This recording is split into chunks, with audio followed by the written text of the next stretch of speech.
In this video, I will be guiding you kung paano mag-connect ng mobile phones natin sa laptop para makapag-livestream tayo sa church every Sunday. And we can able to record the whole service and use those whole clip ng sermon ng pastors nyo to make reels and make a bunch of contents na pwede natin i-post sa social media. Marami kasing nagtatanong kung possible nga ba na kahit walang DSLR camera and just using your phones ay pwede kang makapag-livestream every Sunday. That will be possible kasi yun yung ginagawa namin. And yun yung ituturo ko dito sa video na to. Without further ado, let's get started.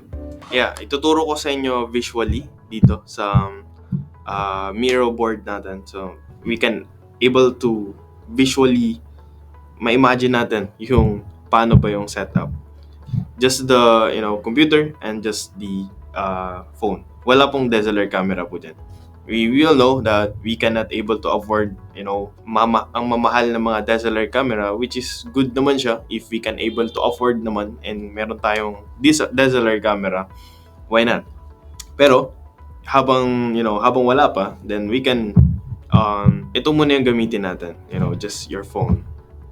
Kasi most of the people meron na tayong phone and yun nga yung pinagla-live natin sa every Sunday, di ba? Yung just our phone and directly na siya sa Facebook Live. But dito kasi kailangan natin ng clear audio and yun yung mas importante. That's why we need to use OBS dito. So we can able to capture anything na gagamitin natin na mic or mixer na pwede nating input dito sa OBS. And OBS is good also for customization and marami tayong pwedeng magawa inside OBS before ito malalive sa different platform.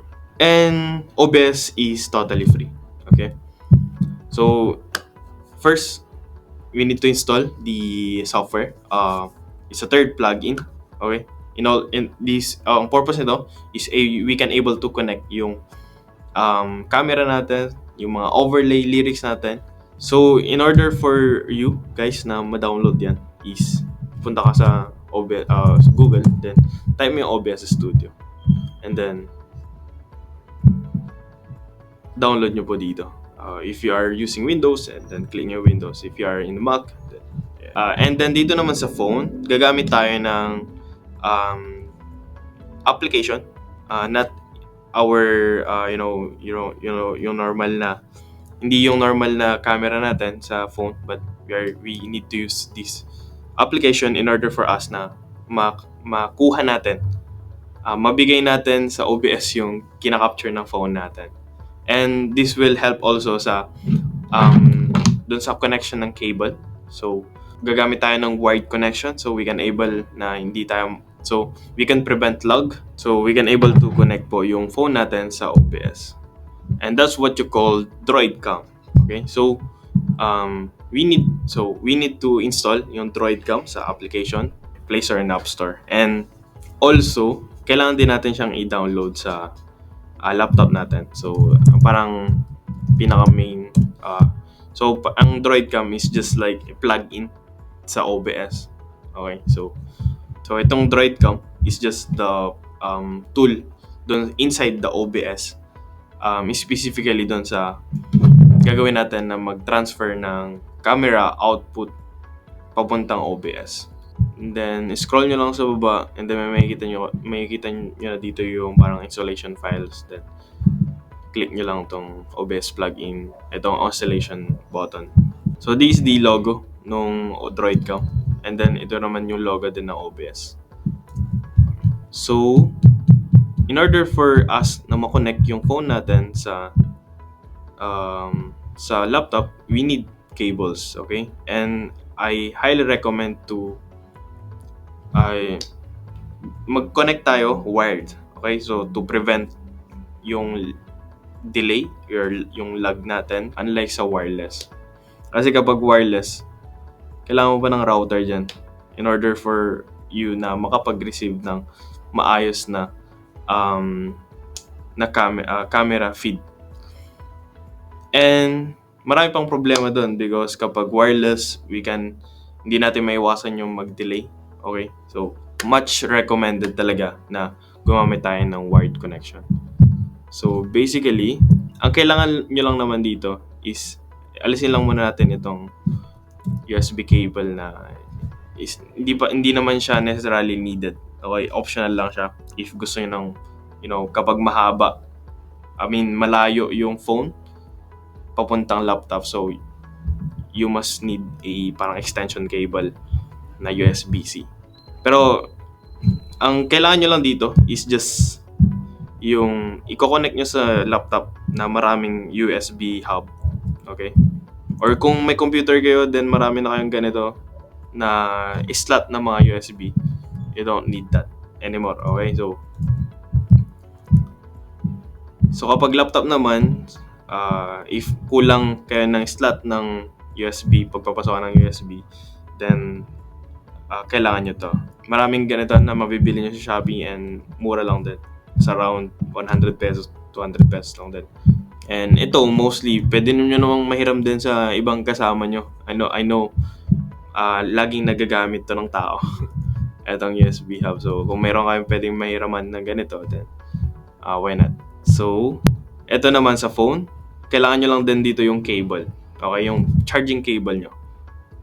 So, basically, meron na kayo na ito. Kasi, imposibleng nagkaroon kayo ng phone, bumili kayo ng phone, tapos wala kayong charger. Okay, so, paano mag-full charge yung phone kapag walang charger? So, eto, meron na kayo nito, sigurado ka. And, kung wala, then pwede kayong maghiram sa kasama nyo. Or, yeah. Ito, depende kung ano yung phone nyo. Kung iPhone ba siya, or ito, Android siya, USB-C, pwede. So, kapag iPhone naman, kailangan meron kayo yung charger ng iPhone. Okay, and then ang dulo nun is yung parang USB slot. Okay, kung meron yung dulo nyon is hindi siya ganitong USB, maliit siya, kailangan nyo lang ng converter yan para maging ganito. Yung magiging end niya, yung out niya. Actually, pwede nyo na nga itong, kahit wag na to. Itong phone, i-connect nyo na siya dito directly. Kung compatible yung slot nyo dito sa gilid ng laptop nyo. Basically, pwede na. Totally pwede na yan. Okay? In order for us na makakuha ng camera mas malapit doon sa stage or sa mismong kung saan nagsasalita si pastor, kailangan natin ng extension cable. Okay? So, this is just an optional. Okay? So, ito, mabibili lang to sa Shopee din, ng mura lang din. It's around 300, 200 pesos lang din ata. So, ito, I don't know if mostly lahat meron ito. Ito lang siguro ang bibilin nyo siguro. Kailangan nyo bilhin. Itong cable na to na mahaba. So, this is optional. Kung gusto nyo mas mahaba, 20 meters, why not? So, this is just a, extension cable na dito mo i-connect yung charger port. Dito, lalagay mo siya dito.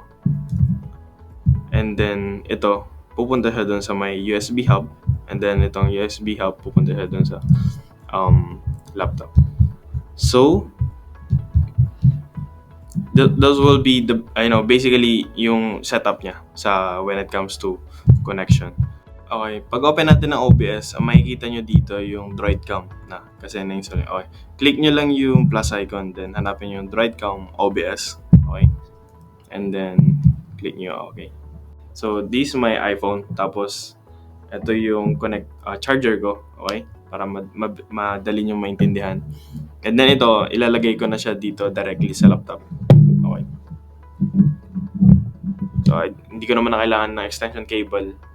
That's an option lang naman. Ito lang, para i-show lang sa inyo kung paano yung connection niya. Then, i-open nyo dito sa phone nyo yung DroidCam. Okay. I-open nyo siya. Tapos, i-refresh nyo yung device list nyo dito. Hanggang sa may makita kayong USB. Yan o. Ito na. Ito yung wired na iPhone. Pagka-click nyo yan, magpapop up na yung camera nyo dito sa DroidCam. Activate nyo. So, basically, ganyan siya.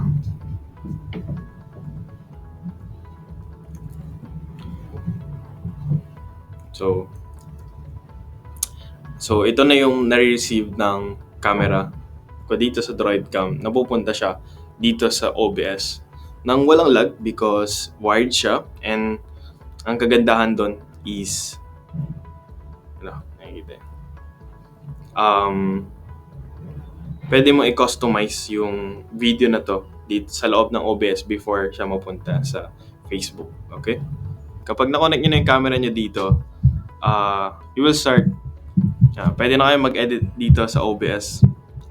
Pwede nyo lagyan ng lyrics, pwede nyo lagyan ng sound, and also yung sound, which is yun yung purpose natin, bakit natin i-connect pa yung phone dito sa OBS before siya ma-live sa Facebook, is because yung audio. So, punta kayo sa may settings, tapos sa may audio tab, and then check nyo dito yung input ng sound, ng mic. Okay, kung naka-mixer siya, so parang USB interface ang nakalagay dito, kasi kailangan nyo pa ng USB interface dito bago kayo makareceive ng output sa mixer. Okay? Kung mic naman, example yung Shure MB7, yun yung lalagay ko. Since naka-connect siya kasi nagre-record ako dito. Pagka-click nyo na okay, nag-pick up nyo na kasi nakikita nyo yung waveform. Kung tayo sa may advance, i-off nyo yung monitor. Okay, monitoring niya kasi nag-feedback siya. Okay. So, kapag nakikita nyo na gumagalaw na yung waveform, ibig sabihin nun, nakaka-capture nyo siya ng malinis na yung sound, yung preaching ni pastor nyo. So, you can able to use that sa mga reels and mga content post na gagawin natin. Okay? So, pinaka-importante dyan is yung audio. Okay?